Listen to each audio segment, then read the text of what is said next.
শিখা, তুমি কি করছো? এই যে বাজার থেকে এঁচড় এনেছো, এঁচড়টা আর অন্য সবজির মতো নর্মালি কাটা যায় না, সেই জন্য এই যে হাতে মেখে নিলাম সর্ষের তেল, গায়ে লাগিয়ে নেবো সর্ষের তেল।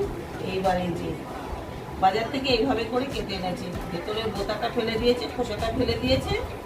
এবার আমি এটা কি করবো, পেছন থেকে এই যে এটা একদম মাংসের মতো হয়, এটা ছোট ছোট পিস পিস করে কেটে নেবো।